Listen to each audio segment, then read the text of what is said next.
Hey everybody, how's it going? Marcos Villegas for Fight Up TV, being joined with Eddie Hearn here in Carson, California. Has a fight coming up this weekend with Diego Pacheco taking on Mr. Sulecki. The road to a world title. He's 23, and I wonder if he's successful in this fight. Like that's still a big jump for Diego to get into a title shot. Yeah, but you want to make the right moves at the right times and also understand his age. But you don't want to hold him back too much. I think this is the perfect matchmaking. Like, it's a step up from Caceres and McCallum, but it's not. It's not the step up of a Munguia or an Mbili. That's the next one. Yeah. Do you know what I mean? The only rush around Diego Pacheco is Twitter. Do you know what I mean? Or the hardcores. Put him in with him. But if you're doing it right, if you're trying to actually bring a talent through, I feel like we're doing it perfectly well. The nature, I expect him to beat Sulecki, but the nature of how he beats him will tell us a lot more. But the kid's #1 in the world with the WBO. He's going to get ordered to fight the winner of Canelo against Berlanga in 2025. So you got to be ready, because we ain't turning that down, because it comes around once in a lifetime. So after this, we got to chase one of those names that we said to prove that you're ready. It's a bit like Edgar. Edgar probably needed that fight as well. Didn't come. Tough shit. We're ready. We're ready to roll the dice. But ideally, you want to close the gap of the levels between your opponents. And it's hard to do when you're fighting Canelo because he's so good. Speaking of Twitter, Shakur Stevenson, what's the deal? Can you give me the particulars?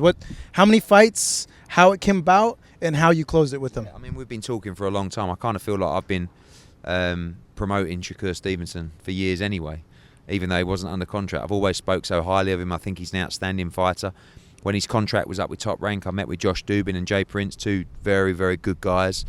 And we put together a fast deal and a quick deal and a short deal of 2 fights. Joe Cordina and Jose Zepeda, if he comes through Cordina. And then I believe he should move on and fight Tank. But a lot of people like to offer you 3-4 year deals. And unless you're a prospect starting out, I feel like it's a long time to commit to someone that you don't really know. I know that when Shakur signs with me, he's probably got people in his ear. Oh, don't go with Eddie. But the reality is like, give him the opportunity to learn about you and to trust you. And we'll do that over the coming 2 fights. And hopefully he can spend his whole career with Matchroom. So we have this fight with Cordina. The next one, Zepeda. With the Zepeda one, do you feel that's like a U.S.-based fight? Yeah, I mean, obviously the deal that I did, I approached His Excellency to land a Shakur Stevenson fight with Zepeda. The original plan was to try and do that fight in October.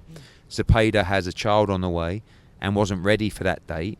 So we spoke to WBC. I believe His Excellency spoke to Oscar and those guys and said, look, let's do the fight, but we're going to fight in October. All fine. And I think the Cordina fight's a really good fight for Shakur. I think it's a tough fight, honestly. Like, Joe's a hell of a fighter. Zepeda is a brilliant fight. And then if he comes through those 2 fights, I think his profile will be in a brilliant place. And I think the Tank fight will be one of the biggest in the sport.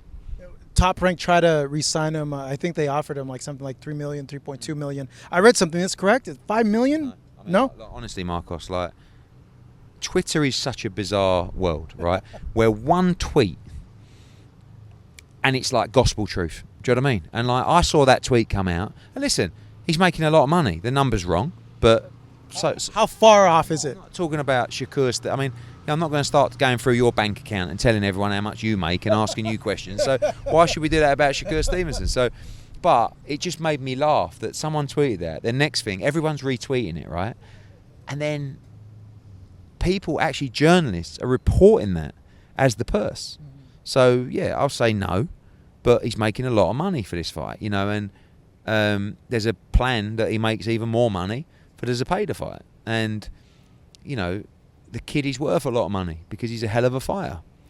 But it just makes me laugh that someone says one tweet on Twitter and it's like wildfire. No, but listen, they're not a million miles away, but he's making a lot of money. But it's funny how a tweet from a random account is just seen as 100% gospel, So what happened? Because I know you had told Bob earlier, like, hey, I'm not going to pay him this amount. It doesn't make sense. And now he's making a good amount. I didn't say that. I said to Bob, we were talking about Shakur. I said, well, he said, are you going to sign him? I said, with the money you pay him, I don't know about that. That was the line. Yeah. So you're paying him more now. Yeah, but it's not my show. Number one, it's Riyadh season, and there's obviously a premium for Riyadh season events. That's how it's become. But I don't have a problem paying him the money that Bob was paying him in the right fights. He does big numbers in the gate. He does big numbers with a broadcaster. He is a valuable asset. He's a valuable fighter. And, he deserves all the success he gets. And like I said, he has a tough fight against Cordina. And then the Zepeda fight is a brilliant fight. If he wins those fights, I think the fight with Tank is one of the biggest in the sport. No, it certainly is. And that's one that we're wanting to see. Going back on the Cordina fight, can you clear up, there's confusion. So, the main event is free, but then the rest is pay-per-view? That's correct then? That's correct. Yeah, pay-per-view Why? on a number of platforms. Because the deal with Top Rank was that the fight would be on ESPN, and they wanted that exclusively. So the rest of the card was to be available to everybody on pay-per-view to multiple platforms. So that's just the model. It's quite an unusual model because of the exclusivity and because of the deal that Top Rank wanted to do, they take that main event exclusively. Some have said that shouldn't be pay-per-view, that fight card, especially with Shakur and Cordina. Depends on the market, really, because in the UK it's a huge fight card. Yeah. You've got Fabio Wardley against Fraser Clark rematch, which is like that Sky. That first one, I loved it. We're going to do that on pay-per-view alone. You've got Eubank, you've got Opatai Massey, you've got Sky Nicholson against Raven Chapman, a British fighter. It's a big fight. You've got Ben Whittaker in a good fight. So I get the US point, but it's just the mechanic of how Riyadh season wanted to do the event meant that it would just be pay-per-view. And I think there'll be an announcement soon regarding the pricing of that as well, which I think might change your opinion. Cordina as an opponent, he's not very well known in the US. US fans have said, hey, this is, I don't want to say an easy fight, but a showcase fight for Shakur. My question to the US fans is, tell me someone who Shakur has beat that is better than Joe Cordina or would definitely beat Joe Cordina. Like the last guy that Shakur fought, this guy's levels above him. Cordina's levels above him, right?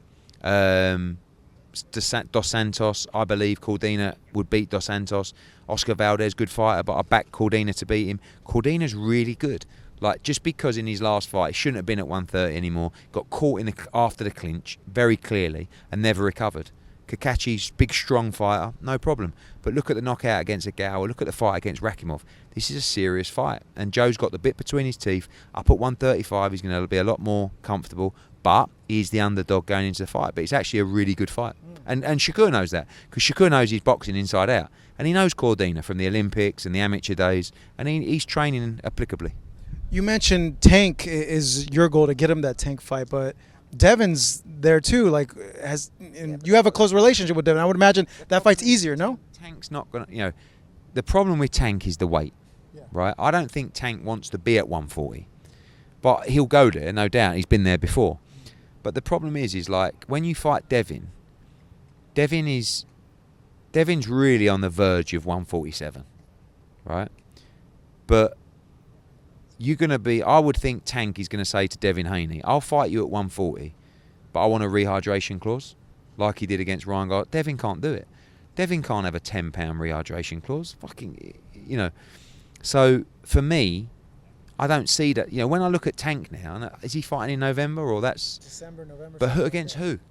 I would think if you're doing math and it's just assuming Rayo. Yeah, but I spoke to Robert. Didn't seem like that was the fight, but.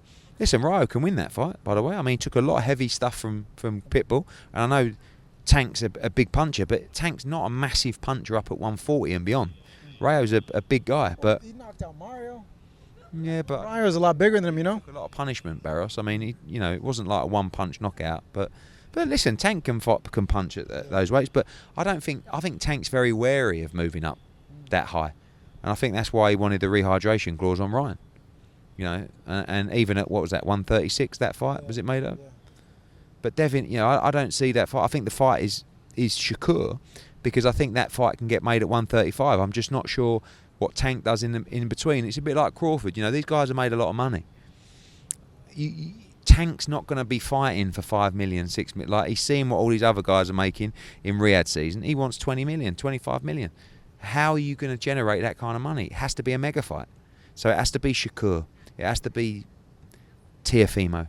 It has to be Devin, maybe a Ryan rematch. I don't know, and they're not really available right now. So it'd be really interesting to see what they do next. What about Shakur and Devin? Yeah, I think. But again, like Shakur, who is really a small, like he's not a massive lightweight. Don't forget, he went from 126 to 130 to 135. Like he'll go to 140, and we'd talk about maybe even a Liam Paro fight or something like that. But against Devin, you're fighting a big 140 that's going to rehydrate to massive numbers. But yeah, Shakur has no problem fighting these guys. What's going on with Devin? When's the last time you spoke to him? I saw this Paro stuff. Yesterday, maybe? Yeah.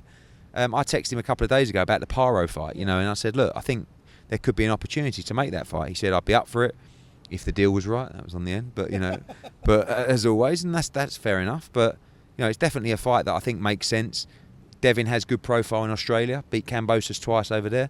We want to do a big homecoming for Liam Paro, and we'd love to make Paro against Haney in December. I think the big question with Devin is, like, how is he mentally, physically after that Ryan Garcia fight? I think one thing about Devin, he's mentally very solid. Like he's an intelligent kid. I think he's in control of his emotions. I think the defeat hurt him on many levels because, one, probably never thought he'd get beat. Two, I think the drug test stuff was hard for him to take, the weight stuff, like everything. And it was almost like, when Ryan tested positive, Devin sort of got the blame. It was a really weird reaction, wasn't it, on social? It was like, oh, stop being a crybaby, Devin. It's like, what? This guy's just tested positive. So I think he probably didn't take it very well. But I think at the same time, he's ready. He's in training, and I think he's looking forward and focused on his return. Very likely then that happens. He does return December then against Paro? Yeah, maybe. I mean, we've still got a lot of negotiations to do, but we've got to do it soon if Devin's going to return. I mean, we talked about him returning on the October 12th card in Riyadh. I think it was a bit short timing for him, but, we've got a few ideas.